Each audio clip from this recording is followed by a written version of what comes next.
Assalamualaikum warahmatullahi wabarakatuh. Halo semuanya, perkenalkan nama saya Ridan Alfikri.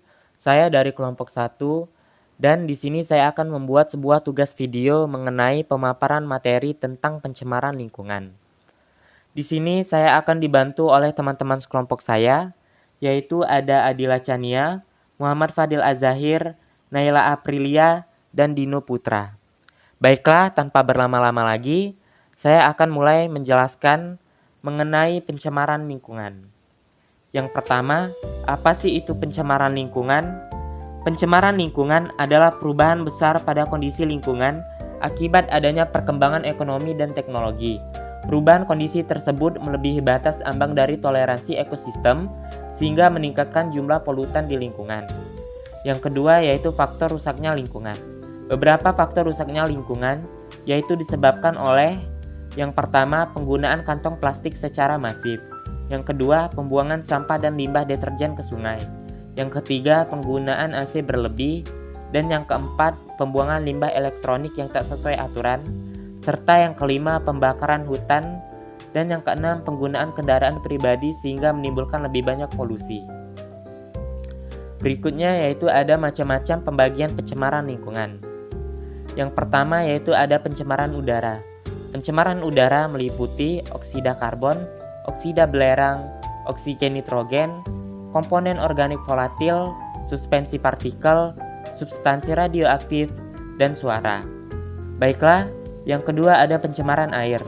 Polusi air dapat disebabkan oleh beberapa jenis pencemar seperti pembuangan limbah industri, sisa insektisida, dan pembuangan sampah domestik. Misalnya sisa deterjen yang dibuang ke air. Dampak dari pencemaran air yaitu media penyebaran penyakit, peningkatan alga dan eceng gondok, menurunkan kadar oksigen, gangguan pendengaran, penyakit kardiovaskular, gangguan hormon, dan dapat meningkatkan insidensi diabetes. Untuk contoh pencemaran air bisa kalian lihat dari gambar berikut ini. Baiklah, selanjutnya ada pencemaran tanah. Pencemaran tanah disebabkan oleh sampah-sampah plastik yang sukar hancur, botol, karet sintesis, pecahan kaca, dan kaleng. Deterjen yang bersifat non-biodegradable atau secara alami sulit diuraikan, zat kimia dari buangan pertanian, misalnya insektisida. Dampak dari pencemaran tanah sendiri yaitu mengaruh pada pertanian, seperti peningkatan salinitas tanah dan penurunan kesuburan tanah dan menyebabkan bencana alam seperti tanah longsor dan erosi hingga penyumbatan saluran air. Contoh dari pencemaran tanah sendiri bisa kalian lihat dari gambar berikut ini. Baiklah, selanjutnya ada pencemaran suara. Polusi suara disebabkan oleh suara bising kendaraan bermotor, kapal terbang, deru mesin pabrik, radio atau tape recorder yang berbunyi keras hingga mengganggu pendengaran. Menurut WHO, tingkat pencemaran didasarkan pada kadar zat pencemar dan waktu lamanya kontak.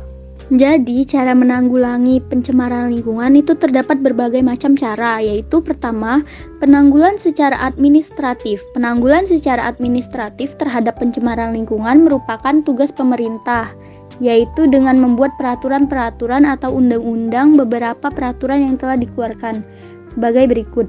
Pertama, pabrik tidak boleh menghasilkan produk atau barang yang dapat mencemari lingkungan. Misalnya membuat lemari es, AC, tidak boleh menghasilkan produk yang menggunakan gas CFC. 2. Industri harus memiliki unit-unit pengelola limbah padat, cair, dan gas, sehingga limbah yang dibuang ke lingkungan sudah terbebas dari zat-zat yang membahayakan lingkungan. Ketiga, pembuangan sampah dari pabrik harus dilakukan ke tempat-tempat tertentu yang jauh dari pemukiman. Keempat, sebelum dilakukan pembangunan pabrik atau proyek-proyek industri harus dilakukan analisis mengenai dampak lingkungan. Kelima, pemerintah mengeluarkan buku mutu lingkungan, artinya standar untuk menentukan mutu lingkungan.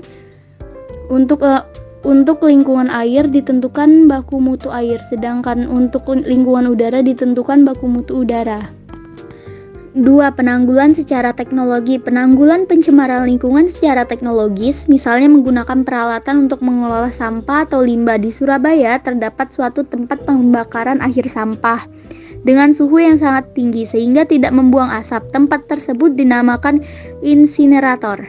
3. Penanggulangan secara edukatif dilakukan melalui jalur pendidikan baik formal maupun non-formal.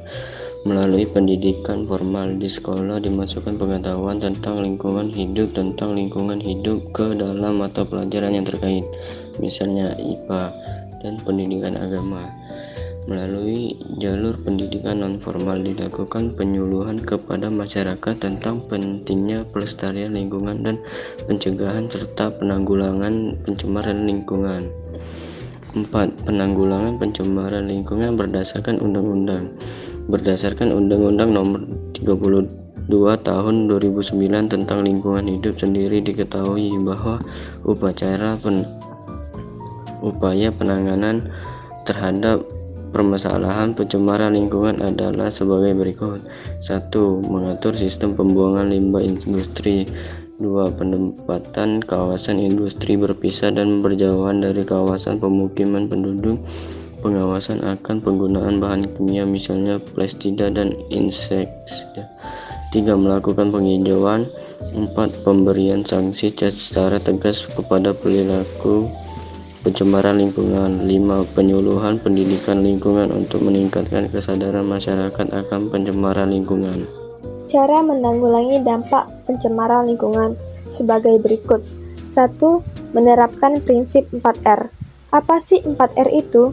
Jadi, 4R itu adalah terdiri dari reduce, reuse, recycle, dan juga replan. Prinsip ini berguna untuk menanggulangi adanya bencana banjir yang sering terjadi. Yang pertama yaitu reduce, mengurangi pemakaian barang yang tidak berguna. Sedangkan reuse, memakai ulang barang yang masih bisa digunakan. Recycle yaitu mendaur ulang barang ataupun sampah untuk jadikan barang yang lebih berguna. Replan yaitu menimbun sampah organik untuk menjadikan kompos. Dengan menanggulangi prinsip tersebut, diharapkan sampah yang ada di berbagai daerah dikurangi dengan kesadaran masyarakat masing-masing. 2. Reboisasi. Jadi, reboisasi merupakan penanaman hutan kembali. Hutan di berbagai negara menjadi paru-paru dunia. Jika ada hutan yang dirusak, maka beberapa negara lain juga harus mendapatkan efek tersebut. Tentunya, yang akan menerima pertama kali akibatnya yaitu negara yang sudah merusak lingkungannya sendiri. 3. Bioremediasi. Limbah tidak hanya terjadi di industri saja, ada juga limbah rumah tangga, tapi yang sering menyebabkan efek yang terasa adalah limbah industri. Untuk itu, suatu industri harus mengetahui apa itu bioremediasi, terutama untuk industri yang mengeluarkan banyak limbah berbahaya berupa zat-zat toksin. Dampaknya tidak hanya mencari lingkungan saja, tetapi bisa juga mengganggu kesehatan masyarakat di daerah sekitar. Bioremediasi ini yaitu pemanfaatan nirkoba atau tanaman dari kontaminasi. Jadi, limbah yang akan dibuang harus dibersihkan dahulu kontaminasinya. Dengan adanya bioremediasi ini, limbah yang akan dibuang tidak menimbulkan dampak buruk lagi bagi lingkungan sekitar. 4.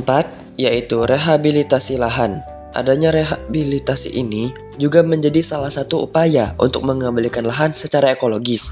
Rehabilitasi ini juga menjadi upaya untuk mengembalikan lingkungan fisik untuk bisa difungsikan lagi.